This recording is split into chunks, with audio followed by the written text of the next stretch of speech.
Afternoon.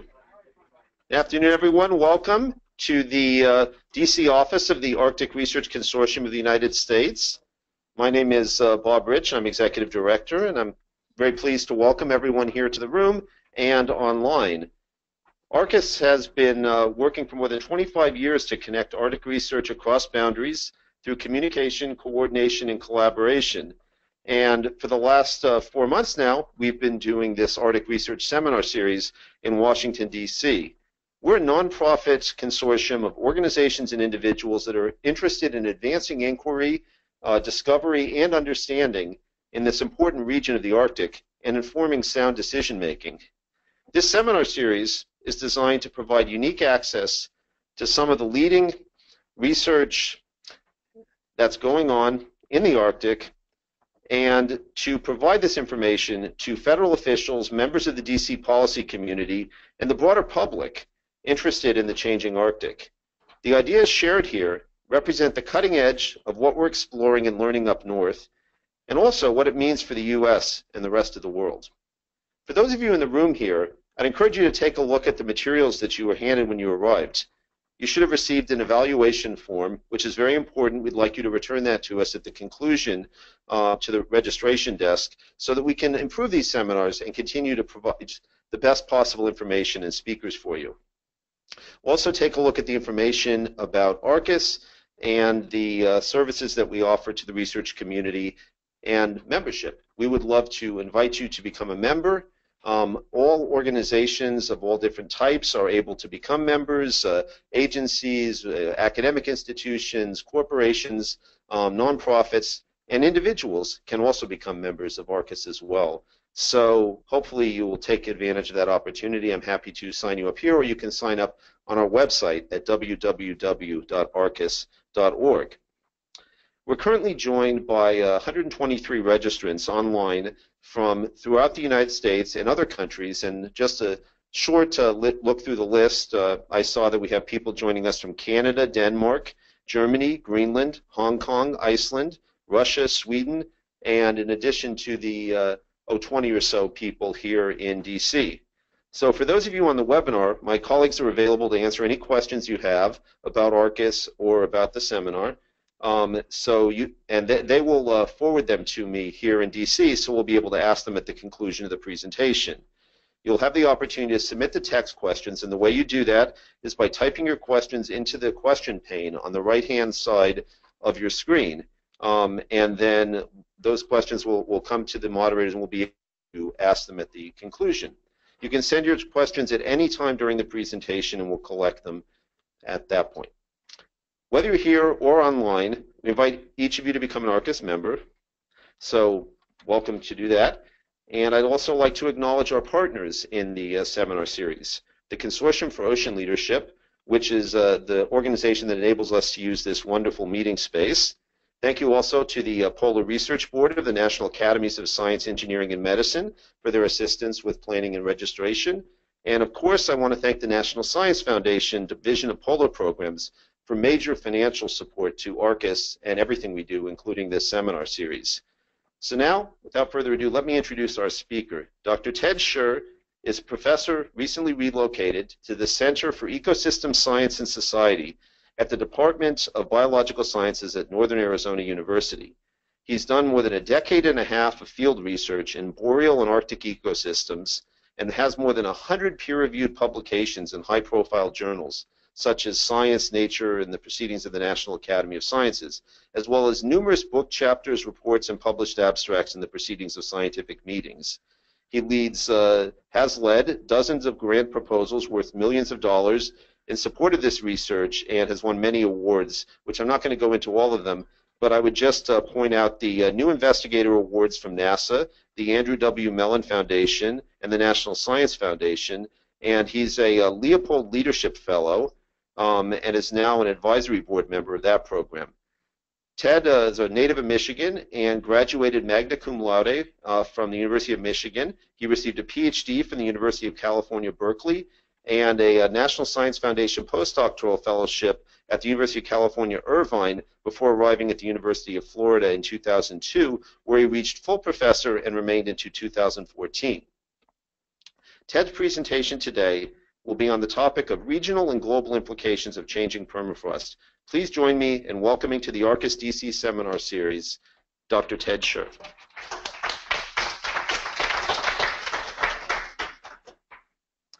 Great, thanks, Bob. That was a kind introduction, and it's good to see so many faces here on this rainy day. I was wondering if I was going to be speaking mostly to online participants, but it's nice to have faces in the room as well. I'm wondering if I can turn down the front lights a little bit here. I think I have some pictures that will show up a little bit better if I do. Bob mentioned my involvement with the Leopold program, and really that's a program focused on mid-career scientists, and it's sort of a shift in thinking from what got me tenure at a university, which was the production of science, but it really was a focus on thinking about who's consuming that science. And so one reason that I'm here speaking today is trying to think about the science that we are documenting, the changes that are going on in the Arctic, but then to think about the people that need to know this information and what the forms are that they can use it in. And so I'm hoping that my presentation today will sort of talk a little bit about the science. We'll talk about how we're creating the science knowledge, and then I'm hoping at the end we're going to have a dialogue, a discussion, and questions from the audience really that are going to help me understand how the information we're producing is then being used. So I know there's a wide variety of backgrounds in the room, so I sort of took a stab at the kind of slides that I thought were important. So I'm going to give you a little bit of an overview of permafrost in the Arctic, how it's changing, and then I'm going to look at, for a brief period, sort of the local to regional impacts of changing permafrost, and then get into sort of the global consequences, the feedback through the climate system where most of my research is focused. And then I'm also going to sort of, along the way of telling you the science story, tell you sort of how scientists are operating to create this information.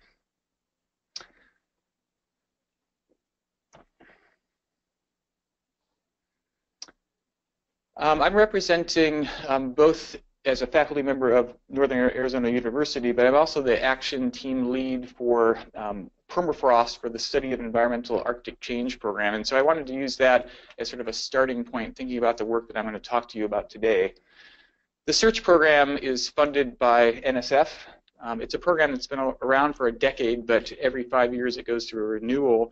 And in the renewal that just got funded last year, there's sort of a new reframing of this. So it both funds the networking opportunities of ARCIS, but it's also now funding what's called these action teams. And you can see there's 3 action teams here: the sea ice, the land ice, and the permafrost, which is the one that I led. And it's an attempt to kind of link science into sort of the networking that's going on within the SEARCH program. Now, I have that phrase there, which is our motivating phrase for permafrost. We are documenting and understanding how degradation of permafrost will influence both the Arctic and the global systems. And so, and then at the very end it says using synthesis science, and you'll see that that's sort of a theme in my talk today.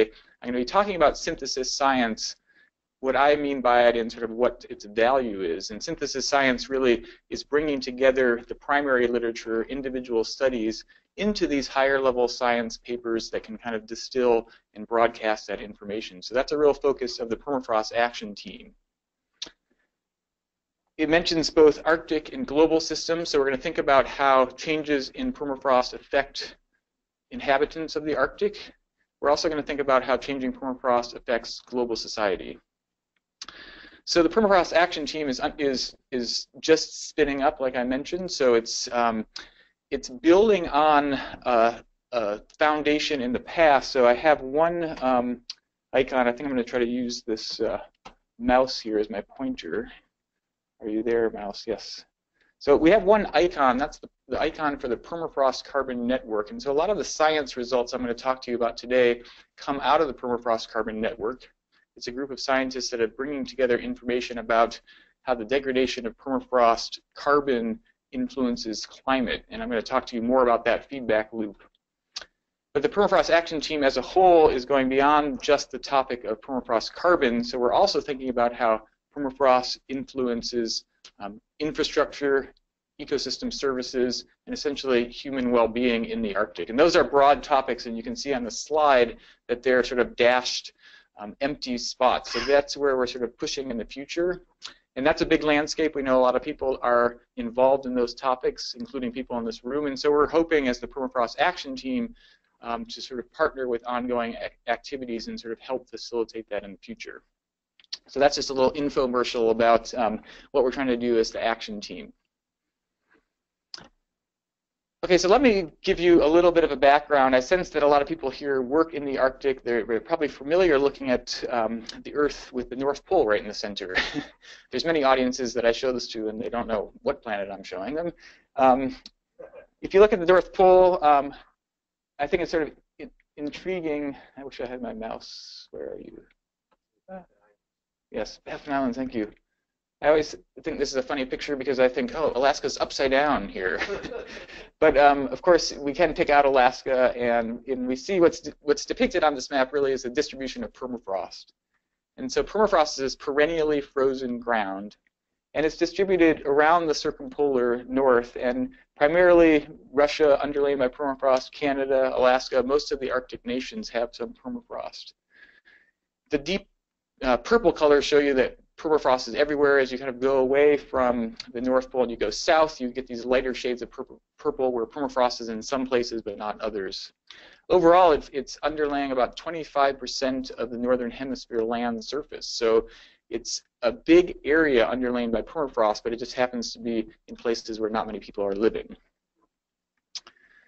Okay, so that's the backdrop of permafrost, and I think a picture like this is very instructive. I was just talking before the talk about looking underground, and so that's something we cannot do with our satellites very well, and we can't do it as people see what's happening under our feet. We're actually looking underground here because this hill slope has eroded, and it's really instructive. We're looking into the permafrost.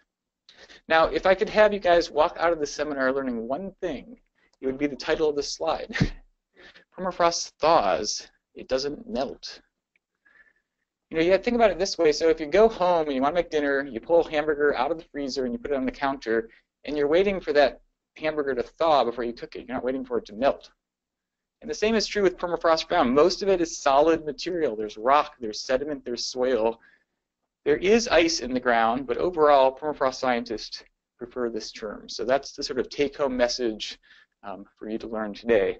There's some other features that you can see in this picture. At the very surface, there's something called the active layer because it's warm in the Arctic in the summer. So the surface of the soil actually thaws in the summer and then refreezes in the winter. So technically, that's not permafrost. It's part of the active layer because it's not perennially frozen. That layer is about 20 to 50 centimeters thick, and then, like I said, it's frozen in the winter. Below that, you can see both frozen soil and I always have to find my mouse. There it is. These sort of whitish things are big blocks of ice. So this is particularly ice-rich permafrost. So the ice in the ground could melt, but as the permafrost thaws, and then interspersed is this soil, this frozen soil that's filled with organic carbon. So it's the remains of plants and animals that have been stored for hundreds or thousands of years in this ecosystem. So this has been frozen since the last ice age. So these are all important characters that we're going to kind of return back to in our discussion of permafrost. Okay, so the reason we're here, of course, is the whole globe is warming, but the Arctic is warming about twice as fast. Arctic amplification. This is not some model projection of the future. This is right now, NOAA data. The poles are warming much faster. I'm not going to go into the physical reasons why that is, but anything that we're experiencing in temperate zones is happening twice as fast in the Arctic.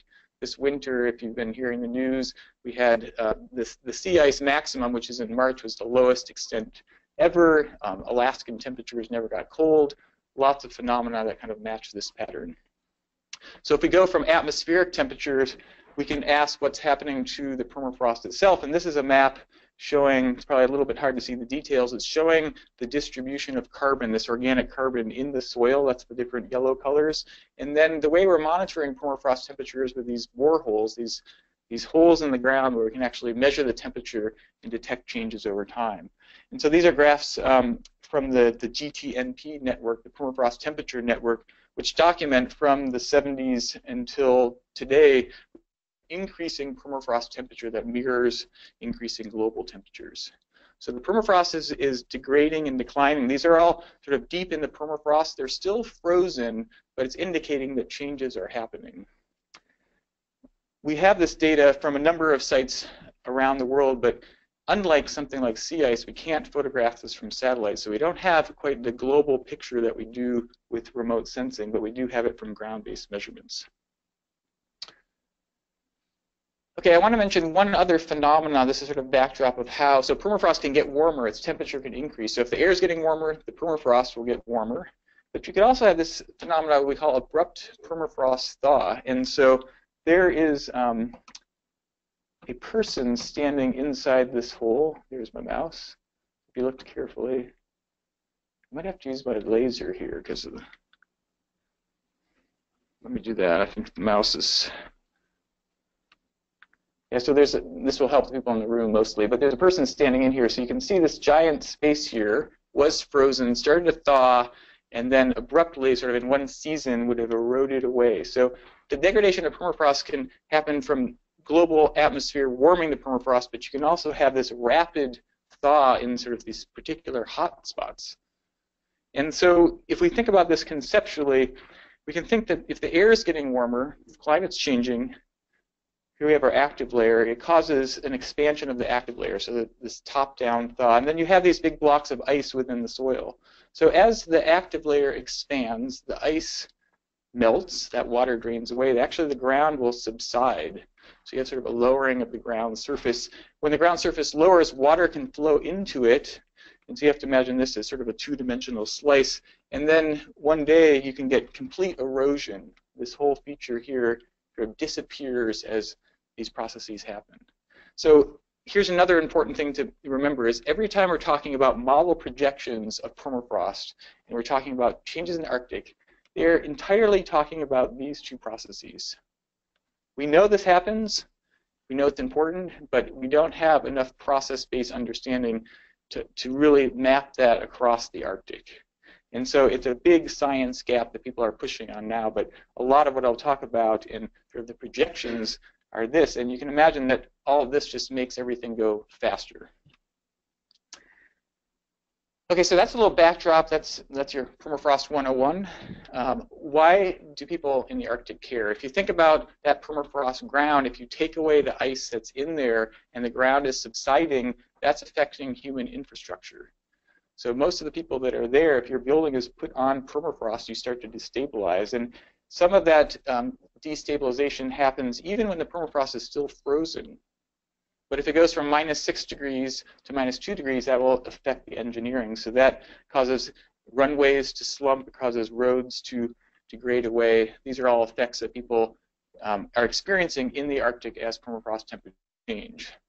Now, when people build on permafrost, they normally are engineering to try to protect the frozen ground. So people are doing that already, but your engineering specs would be different if the ground's at -4 degrees or if it's -0.5 degrees. So buildings that were built 20, 30 years ago would look very different and experience some of these effects.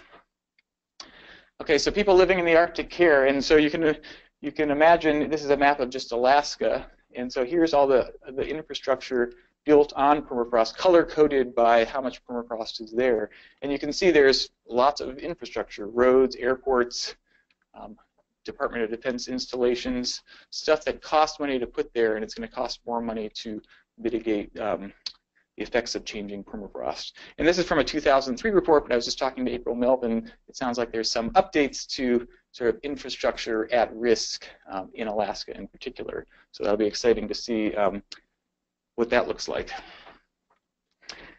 Okay, so I'm going to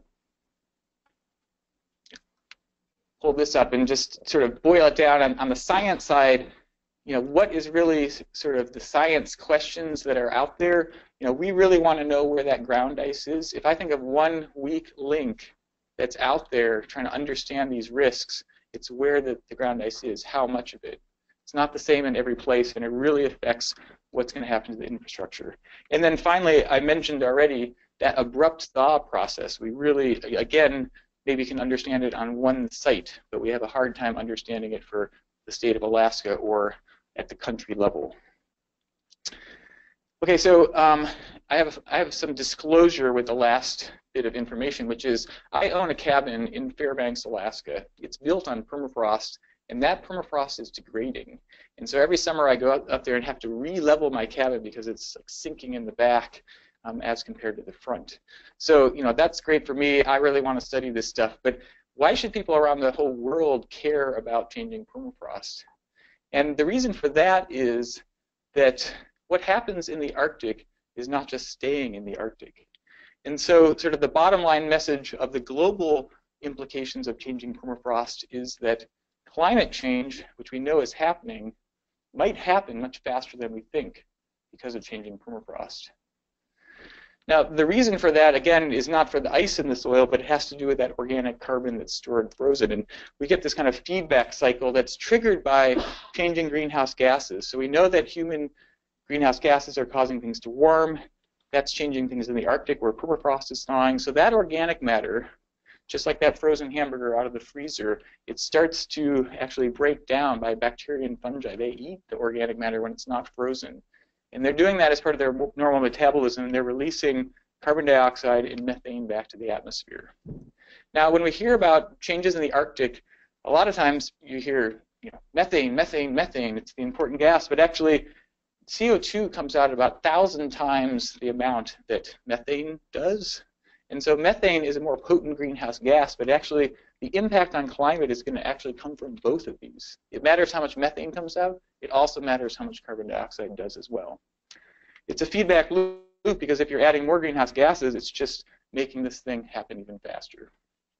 Humans are the trigger in this case, but then this Arctic feedback causes a faster increase in greenhouse gases than we might otherwise know about. So if we want to know the impact on climate, we have to boil it down to these questions. We need to know how much of the carbon that's stored frozen is going to end up in the atmosphere. How fast will that happen? Is that going to happen, next year, 10 years, 100 years? And then the form, the ratio of this carbon dioxide and methane release is going to be the ultimate impact on climate.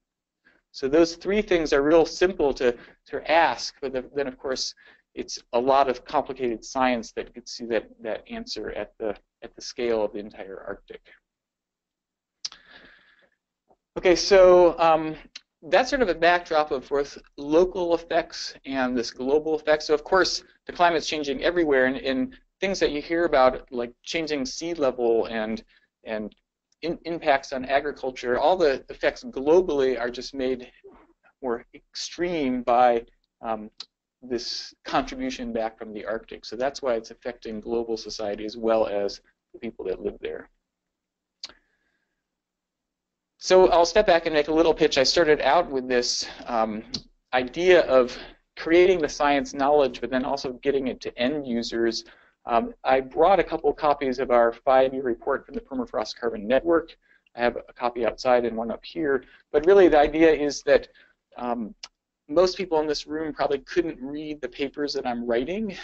And I don't blame you. They're very technical, filled with a lot of terms. And so our idea is that really, as scientists, we need to get together with our individual papers, put them together in these synthesis documents, and try to understand what's going on in all these individual locations, but how that scales up to the globe. And so really, synthesis science is a starting point for translating the knowledge that scientists are producing to sort of the action that decision makers or policy people need to do. What do we need to do?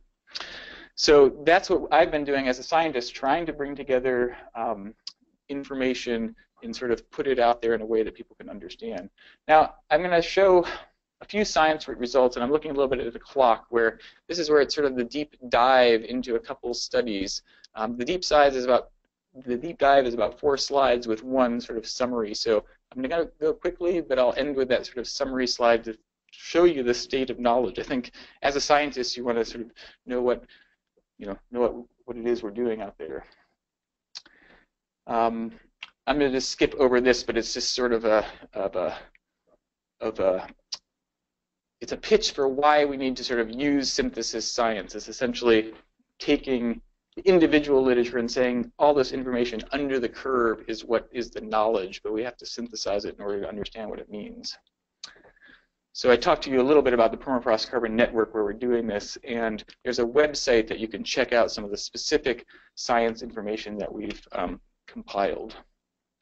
So let me just give you a couple sort of key science highlights. Again, I'm going to sort of go through it quickly and then end up with a slide. But we spend a lot of time putting together this as a review paper from last year where we try to summarize a bunch of results, really kind of get at the magnitude of climate change, that how much, how fast, and what form. And so this is a synthesis where we said of all the carbon that's frozen, so the billions and billions of tons, what is that vulnerable fraction? What might come out into the atmosphere? And we estimated as a group between 5 and 15% by the year 2100 if we keep warming the planet as we are doing now. So if you take the midpoint of that, 10% of the permafrost pool, it's a big pool. So even though 10% seems kind of small, 100 to 150 billion tons of additional carbon in the atmosphere. Just for context, every year humans are putting about 10 billion tons. So we're talking about a lot more, although put in there over the next 100 years. So it's coming out over a significant time period, but it's also a large amount. It's a little bit washed out here, but if you think about other sources, deforestation in the tropics primarily, it's similar into that magnitude. Currently, if you sort of project out, it's less than something like fossil fuel burning. So we're not talking about overwhelming everything people are doing. People are doing, and this is just adding to it. So those are important facts to know about the permafrost carbon cycle. So this is one type of emission or emission estimate. We sort of attack this problem from many different ways. There's not just one way to come up with this number, and so we've used quantitative models. I would say that estimate I was just showing you is sort of a semi-quantitative synthesis. We've taken maps of carbon here. We've taken distribution of carbon with depth. We've multiplied that by the decomposability of that organic carbon, and we've used global climate models to simulate climate of the future to give us new estimates of it. So this is sort of a data model handshake trying to come up with these same estimates. So this is sort of a separate study sort of saying, hey, if we warm the planet as we're doing now, that's what we call RCP 8.5. That's estimating, again, up to 100 billion tons being released. RCP 4.5, that's saying we're doing something to slow human emissions, and we can see it's a lower number than being emitted from the Arctic. So slower global warming kind of reduces future Arctic emissions. Methane, so again, I mentioned that's an additionality on top of this. You have to know how much methane is coming out. And then finally, we're going from that's sort of a handoff between data and models. This is a full model intercomparison study. So modelers build models. They're not totally sure of the results, so then they compare their models to other models. It's called a model intercomparison. We're doing that both for the retrospective, what's happened to permafrost in the past, and we're also going to think about what's happened in the future. And so there's a bunch of papers coming out of the Permafrost Carbon Network from this modeling intercomparison activity. And there's interesting results there. A model simulates both emissions of carbon from soil, but it's also thinking about plant uptake. So plants are growing faster. They're taking carbon out of the air, and actually that offsets some of the carbon emissions. So an additional factor is needing to know what the offset is from biological activity. So that was sort of a deep dive into graphs that I wasn't expecting to follow, but they're really all summarized on this single graph. So I showed you the results of this data model synthesis, the model projections, and a data constrained model. I also put an expert assessment and just some bottom line points here. So we use these future scenarios driven by the IPCC and these climate models, and then we project how much extra carbon is going to come out of the Arctic. Again, you can see there's sort of a midpoint line here, but the midpoints range anywhere from 75 to 150 billion tons of additional carbon coming out of Arctic. These numbers actually don't even show the effect of methane. So some proportion of this is methane, but we're not even accounting for this additional global warming potential. So the actual climate impact would be a little bit higher. It's shown both at the business as usual, the red, and then the slower global warming. And so our bottom line is that there's a fraction of the permafrost carbon pool that's vulnerable, but it's large, and so it's going to have a big impact. We still have a range around it. We don't know a precise number. This is talking about the future, but we do think that we're sort of honing in on how much might be vulnerable. It's not likely to be twice as much as this, at least based on our current analysis. Okay, so let me just take that information, give you some key outcomes. The permafrost carbon pool that's frozen now is large, about twice as much carbon stored frozen than in the atmosphere. It's sensitive to climate change, and we would say that it's probably decadal to century time scale. So that's the time frame we're talking about. It's not going to stop at the year 2100. The Earth is likely to continue to keep warming. There's likely to be additional emissions, but oftentimes for policy purposes, we talk about the end of the century. Emissions are never going to overshadow fossil fuel. That's always going to be the trigger, probably. But it's going to accelerate how fast climate change is happening. The way we're going to see that from the atmosphere is that we're going to see, instead of seeing the source from the Arctic, we'll see it as a weakening biospheric sink. This is a little bit technical, but right now, a lot of the anthropogenic greenhouse gas, the coal oil gas that goes into the atmosphere, some of it's being sucked up by the terrestrial biosphere, plants and trees growing places. And right now, that's sort of keeping pace. The more carbon we add to the atmosphere, the more ends up in forests. But what we'll observe is that that's going to slow down. And so if that slows down, if the biosphere takes up less, there's more in the atmosphere, that makes climate change happen faster. So even though this process will still be happening, what's coming out of the Arctic is just an additional carbon source. It's not currently modeled, so it's sort of added on top of what we think might be happening. And so anything we're doing to mitigate carbon, to reduce emissions elsewhere, we have to keep in mind that there's these additional emissions coming out of places like permafrost. So far, we don't have evidence for this idea of catastrophic carbon release. And you know, it's a tough word to put up there. I think for time scale of catastrophic, I say a huge carbon emission that would come out in 1 year or in 5 years or 10 years would be very catastrophic for humans. We don't see that happening in the Arctic. We see it more as a long, persistent emission coming out over a century. Now, I don't know if that makes it better or worse, because we're still dealing with these emissions that will eventually have an impact, but in terms of something that happens tomorrow, it's unlikely to happen from the processes that we know about. I'm going to show one picture now. Now that I told you that last point, let me show you this picture from Siberia.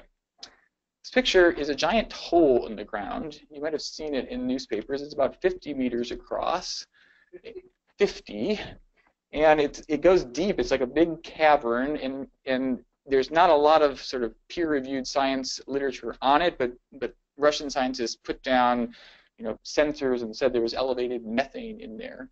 And what fascinates me as someone that goes to the Arctic a lot and looks at what's happening is that I've never seen anything quite like this. And partly the reason is I told you about the ice in the ground and the ground sort of subsiding in. And so when you see that stuff on the top kind of is falling into a hole, here actually material got moved out of the hole. There's sort of an ejection. You can imagine, you know, this whole kind of bursting. I sometimes wonder, is this a big sort of bubble, perhaps, of methane or gas trapped by permafrost? As the permafrost is thinning, it releases. And I'm not saying that this has sort of global significance, but the reason why it's so important is if me or any of my colleagues are not familiar with seeing anything like this, it means that there are things in the Arctic that we don't know about yet. There may be surprises, and I still think something like this, you know, makes me realize that as much as we quantify, we don't know everything. Okay, so let me shift sort of, okay, there's all these extra carbon emissions. They add up in sizes that matter. You know, this is more thinking about, okay, what do we do as people about this, or policymakers? A couple key points is everywhere I've showed you that when we use slower warming scenarios like the RCP 4.5, if we limit human emissions and the Earth is warming more slowly, that helps limit permafrost carbon emissions. So that's a good thing. So anything that we do to reduce human sources is kind of slowing that trigger down. So I think thinking about mitigation is really important. You know, as we do that planning, we also want to be accounting for extra emissions out of the Arctic. That's a key thing too. And so I put here as our second point is we really do want to be able to forecast permafrost carbon emissions, and then we also want to be able to monitor it. And my analogy here is it's a little bit like the weather, and so we've done really well with weather forecasting, and it's very important to society. We're not thinking about changing the weather. It doesn't matter if we can't make it not rain today in Washington, D.C., but having a forecast of where and when it is going to rain is really, really important. So I think Arctic carbon emissions are like that also, where we need to have our observation systems to know sort of if these projected rates are true, and then also, are there any surprises out there? We'd want to know that they're happening. And then, so that's sort of from the global climate side, and then also we'd want to be sort of evaluating risks, costs, and mitigation. So we do want to be doing sort of these reports and syntheses, trying to look at what are the projected costs of doing something about it. Okay, so I'm getting to the point. I probably have a couple more slides, so I'll just sort of show them. And I think I'm trying to pivot a little bit from the science knowledge that's the core of the Permafrost Action Team, the Permafrost Carbon Network, and talk to you a little bit about some of our other activities. I mentioned we have a couple reports, one that was put out by UNEP, that's the policy implications of warming permafrost, and then our 5-year report here. And really the next couple of slides are just sort of highlighting what else we're doing as part of the Permafrost Carbon Network to sort of put that science information out there. So we spend a lot of time taking the synthesis science to other scientists. So one of our audiences is kind of communicating these results to other carbon cycle scientists that work outside the Arctic. So we attend AGU, EGU, also these sort of science policy meetings where sort of people from different disciplines get together. And so we spend a lot of time sort of getting the message out through that, and then also in publications in scientific literature. But again, as I mentioned at the outset, we're trying to carry that information farther, and so we spend a lot of time thinking about how do we take that science and communicate it more broadly, and I'm happy for sort of input back on these kind of activities. But things that we've been doing, of course, when we do these synthesis papers that are in high-profile journals, we do get a lot of interest from the media, and that's one outlet that we're able to make, use to sort of get the message broadcast more widely. This last year in Alaska, if you've been reading the newspaper, you probably know it was a near-record fire season, so that was another heightened sort of public interest. Anytime we're setting new records, that seems to catch people's attention. We seem to set new records every other year, so that's kind of a useful tool to communicate the changing Arctic. And then finally, we spend time actually writing non-science articles, and I say we as members of the Permafrost Carbon Network, trying to get this information into publications that are read outside the science community. And then finally, we take this information and put it largely into sort of one of the reports I showed you, but also these sort of higher level syntheses like the IPCC report, the second state of the carbon cycle report that's now underway, and then other places where science gets synthesized and sort of made available for, I'll say, general consumption. And then, of course, giving talks like this and other briefing reports helps sort of bring this information more widely, including, feeding information into something like the President's visit to Alaska, which I think did bring a lot of attention into the changing Arctic. So these are all things that we're doing, but I'd be interested in sort of feedback on what other things might be of interest to the broader community. I want to end in 1 minute, and I'll just show you where we're going next, because I think that that's important. So the Permafrost Carbon Network is continuing to put out new synthesis articles, and then we've been really generating the science synthesis out of these workshops. We have one upcoming in Germany where we do a lot of international outreach at a permafrost meeting. And then we have a number of what we think are key next generation science synthesis products. There's a lot of interest on this, but sometimes the science isn't as strong as you might hope. So I mentioned already the permafrost carbon model intercomparison. We're doing those future projections.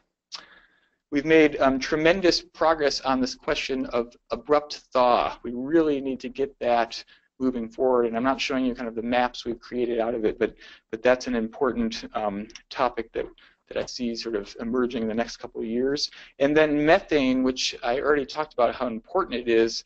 I've largely talked about methane from organic carbon. There's also hydrates under the permafrost and in the ocean. There's sparse data and I think an incomplete understanding. And I think really science has a lot to play in terms of a new synthesis on this. And then finally, we've been talking about thawing permafrost and warmer temperatures, but there's a whole interaction through the hydrology of the Arctic. And I showed you a little bit about the surface subsiding and water ponding, but that has important implications for both abrupt thaw and then also this methane and carbon dioxide question. So that's where we're going as the Permafrost Carbon Network. The action team, which is one level higher than just carbon, has a steering committee and a new postdoc that's going to push some of the synthesis forward, but we're looking towards sort of partnering on these other themes. So really, when we try to assess risks to infrastructure or to ecosystem services, what are key data sets that we can synthesize to help push those efforts forward? And so we're thinking about within this context of holding a workshop trying to brainstorm, top 3 important synthesis science activities that we could undertake. So if anyone has any interest in sort of these particular topics and would be interested in participating or partnering on a workshop, feel free to talk to me afterwards.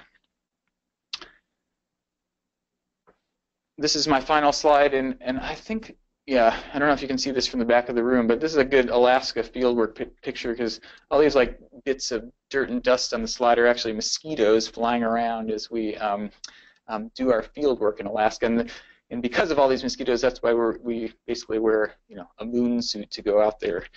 This person is completely protected to be able to sample soils without getting eaten alive.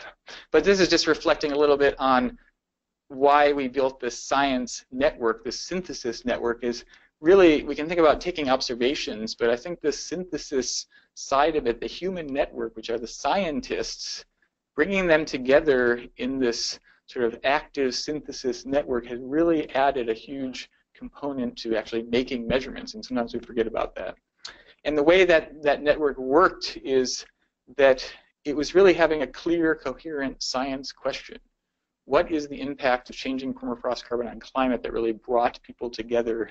And then by having these workshops and being able to feed into the synthesis, it really brought together both the science information and then people that wanted to use it.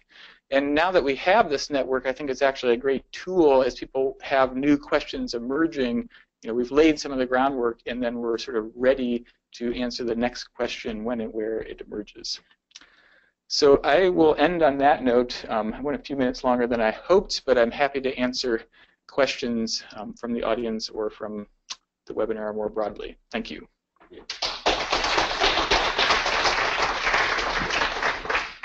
Thank you very much, Ted. So who has questions? Rafe.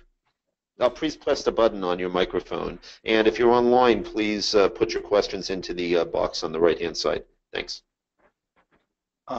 Thank you for an excellent presentation. I would ask you just to expand a bit on the surprise piece, the 50-meter hole.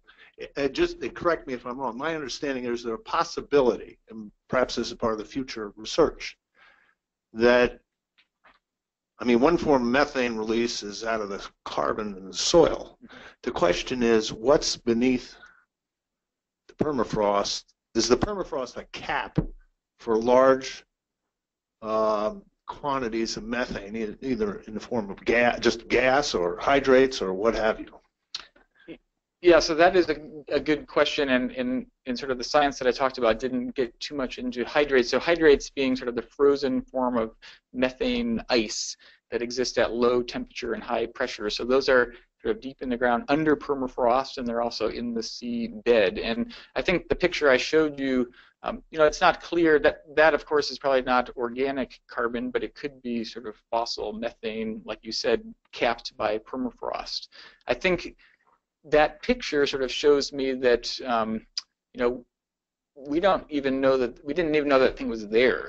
We can't see below ground like that, and so we have a very hard time sort of estimating how big and how much it is. So I think that along with the organic carbon that decomposes, we are also thinking about this hydrate question that you brought up. And the methane synthesis that I was talking about at the very end is trying to incorporate sort of both of those sources.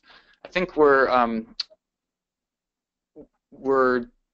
still a little ways off from being able to put a number to that, but I think it's, I mean, seeing it makes it seem like there's an important thing that we need to count.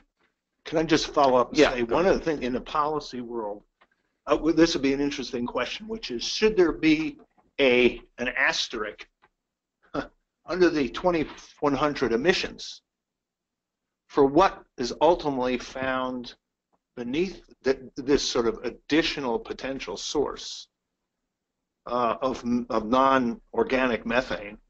I mean, it's sort of interesting. If you're trying to provide information to policymakers, they need to know as early as possible what the risk is, even if it's not well quantified. How big is that risk? And at this point, it's kind of silence.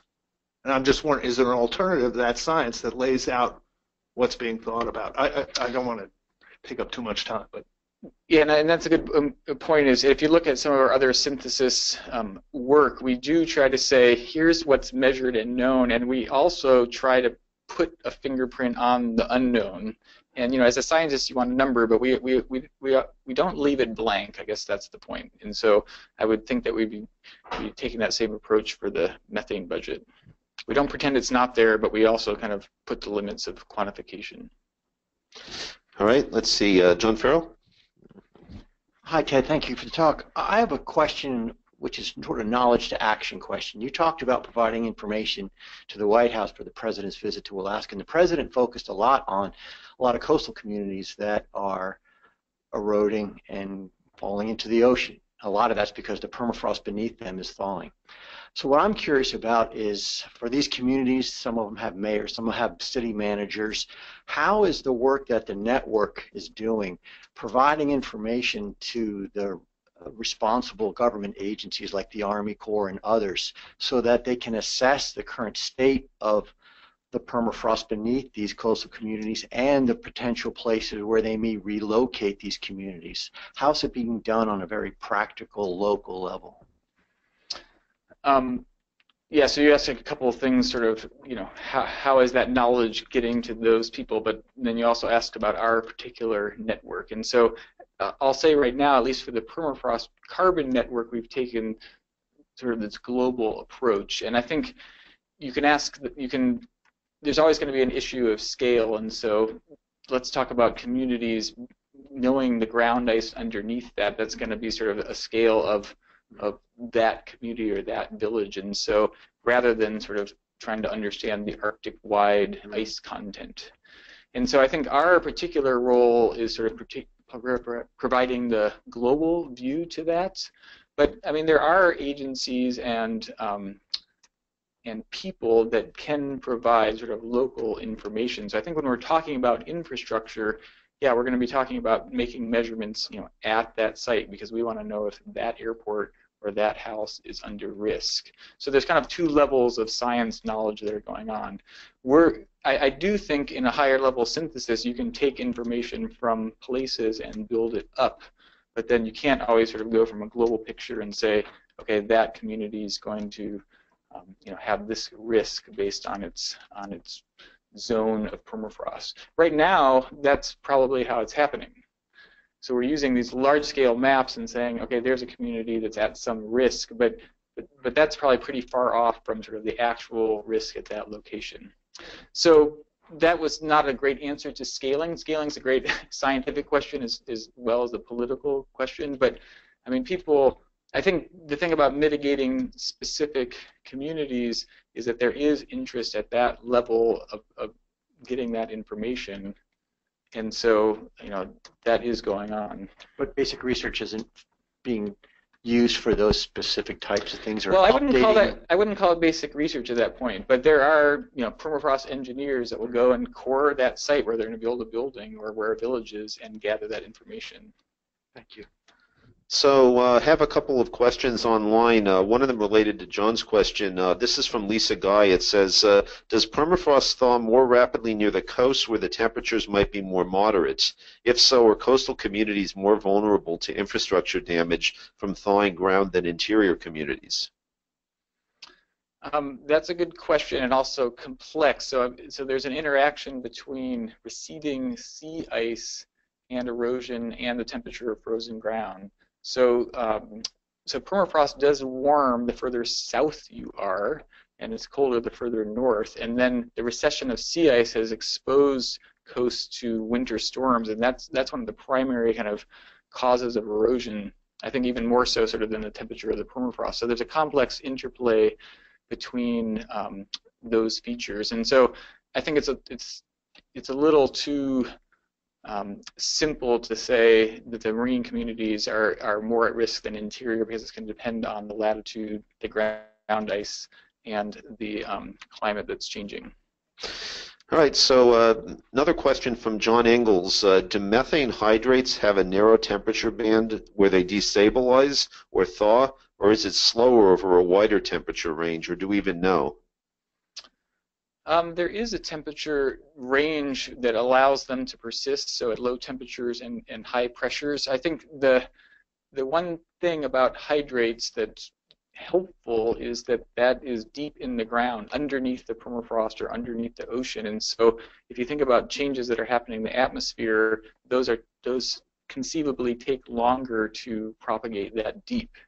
So that's one sort of advantage for the stability of hydrates. But the flip side of that, as I talked about, something like the abrupt permafrost thaw, there are processes that kind of cause permafrost to thaw faster than this sort of just top-down warming. So I think people do consider that when they think about hydrate stability as well. Thanks. In the room, I think, go ahead. Press the button on your mic so we can hear you online. Okay, thanks. I'm Laura Geller with the Polar Research Board. I guess I'm sort of going back to the line of questioning that Rafe had about sort of what the policymakers ultimately need. So when I think about the type of policymakers who are involved in the international UNFCCC negotiations, obviously, I think at this point they're well aware of this issue as part of the picture. I think you all have done a very good job in your communications to help ensure that happens, but it's not really factored in a quantitative way to their planning. And I'm just trying to think, what ultimately, in a perfect world, if we had all the information we needed, what sort of metrics would we be aiming for? Ultimately, would we be trying to get it, on a country-by-country basis, trying to quantify the potential sources from permafrost carbon, so that can be counted in the, the country-level accounting for sources and sinks? And it's sort of like we do, I guess, for say forestry sources and sinks. We're at a point where we can start to factor that into the equation for individual countries. Is that all a reasonable goal for permafrost carbon, or is it just too heterogeneous and too many unknowns? Could we ever get at a real robust metric like that? I mean, I think that's an important point. So from the science side, we haven't approached it at the country level, but I think it's very feasible. And maybe I should, I mean, this is sort of a kind of respond back to sort of the local infrastructure, that most of the work we've been doing is thinking about decision makers thinking about climate policy, and they're measuring this in tons of carbon per year. And so we sort of scale that at the global scale to talk about its importance, but the maps are regional and country level. So you could imagine going towards that kind of framework that's used for land use, land cover change. I think it's very plausible, and sort of it's very extractable from the current syntheses that we have. So I have a couple more online here. So this is about fires, and the question is from Ed Struzik. Is it possible to quantify how future fires, both forest and tundra fires, will have the effect on permafrost thaw? Yeah, so fires, that's a good question, and I sort of mentioned a little bit the fire season, but didn't talk about fire as a process. And so the answer is yes. So people are forecasting and projecting fire spread, and the reason why it's important to permafrost is that the surface soil actually insulates the permafrost, and so a fire can burn that, and then it sort of accelerates the rate of permafrost change. And so fire is sort of an important mechanism that makes everything go faster, and the current projections are for fire, both frequency and area, to sort of expand for a while as vegetation changes. So fire is an important part of this that I didn't sort of talk about explicitly, but we do factor it into thinking about how fast things might change. So here's a question from Norman Bliss. Is the tipping point concept useful for thinking about Arctic permafrost carbon release? And if so, have we reached the tipping point? I was having a conversation about tipping point last night, and I think it's a tricky word because it has a time scale. It's time scale independent, but time scale matters. So if you zoom back and you think about atmospheric carbon stability, we were very stable until the industrial period, and then we've shot up, and we're sort of going through a global tipping point on these several hundred-year time frame. But of course, people want to know about a tipping point that's happening this year, the next year, or 5 years from now, and I think sometimes people use the tipping point on that time frame. And as I sort of indicated earlier, I think permafrost is going to be this slow, persistent additional source rather than something that happens, just next year and we're going to all notice. In that way, I think it's more challenging because as the Earth goes through this shift, are people noticing? And does it affect us or our kids and our grandkids? From an Earth perspective, of course, that all is a big tipping point. From a human lifespan, we tend to see it a little bit more short. So I think the concept is useful, but we really have to talk about the time frame to make it have real utility. Yeah, that's very important. Let's see, in the back there. Please press the button. Thanks. Hi, Marcus Terrafim from the EPA. Thank you for a great talk. My question is about commitment of sort of continuing carbon releases, and if in the optimistic scenario that we stabilize temperature, does carbon release from permafrost sort of peak and start declining at that point, or does it continue increasing for a while before it eventually declines? And then sort of what rate does the carbon release decline after temperature stabilization? Yeah, and those are good questions on the forefront of research. For sure the carbon system is moving more slowly than climate. So we know even if warming stopped today, we know both that global climate still gets a bit warmer and emissions are going to keep going. And so, I mentioned a little bit sort of, okay, here's the estimate by 2100, but you can imagine carbon emissions going for several centuries beyond that. I mean, they should, if you come to a new steady state on global temperature, yes, you'll taper your emissions, but it will take decades to centuries. And maybe that goes back to Norm Bliss's question about, is this irreversible, or how can you stop it? And for sure, there's a lot of momentum in this system. So the changes that we see now are going to persist for decades and longer, even if we stopped everything. Anyone else? Yeah, so in the back, could you move to one of the microphones so we can hear you online? Thanks for the presentation. 2 questions. The first is, what are the timescales that are used in global warming potentials for CO2 and methane in these studies, and does that change the decadal to century time frame that you're looking at? And then the second question is a little more facetious, but at one point you made a side note that we don't do weather forecasting to change the weather. Last year, the National Academies released a study on climate engineering. Do you think that climate engineering and carbon release from permafrost thaw are things that could operate in tandem? Thank you. Yeah, those are both questions that are good questions. I'll take the first one because it's easier. As you probably know, the global warming potential of a kilogram of methane has a nonlinear effect on climate over time. So that global warming potential is not a single number, but it's a pulse trajectory over a certain time frame.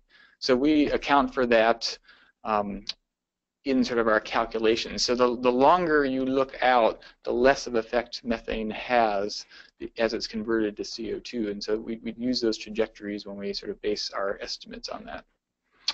And then the second question, and you're right, maybe the weather forecasting and climate change are not exact parallels, because we do think that if we reduce human emissions, we could influence the pace of climate change, and that's a different analogy than weather, where we really want to forecast it, but we're not necessarily trying to alter its trajectory.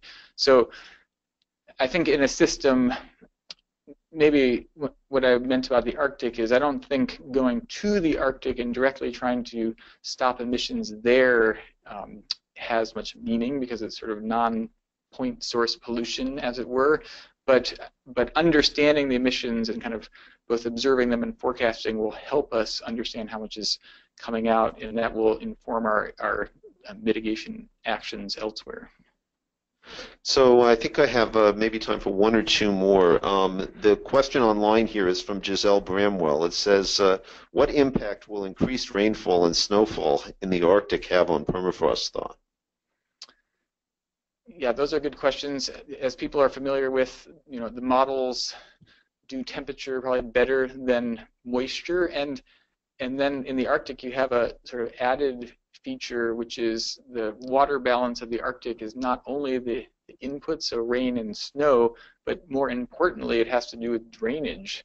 So there's forests in interior Alaska, even though it gets 300 millimeters of rain per year, which we would consider sort of a desert ecosystem, and primarily that's because water cannot penetrate the permafrost. So water sits at the surface and fuels the growth of forests. So almost more importantly than how much rain or snow, and in the climate models do project in a warmer world you'll have more precipitation, because warmer air holds more moisture, so you'll have more precipitation in the north. But as the permafrost degrades and is deeper in the ground, that surface water is no longer accessible to plants and animals living at the surface, and so that's probably the bigger effect driving sort of the influence on the ecosystems. It's really hard to understand and project how that will look in the future, but we're trying to get there. All right. Well, thank you very much. Would everybody please join me in thanking Ted again? Thank you. I wanted to point out a couple of additional resources. One of our partners in today's event, the Arctic Institute, has a very nice website that talks about various permafrost issues. I encourage you to check that out. Also, for more information about Arcus, you can check out our website as well at arcus.org. And thank you all for coming out. I should mention our next seminar is going to be featuring Mark Brzezinski, who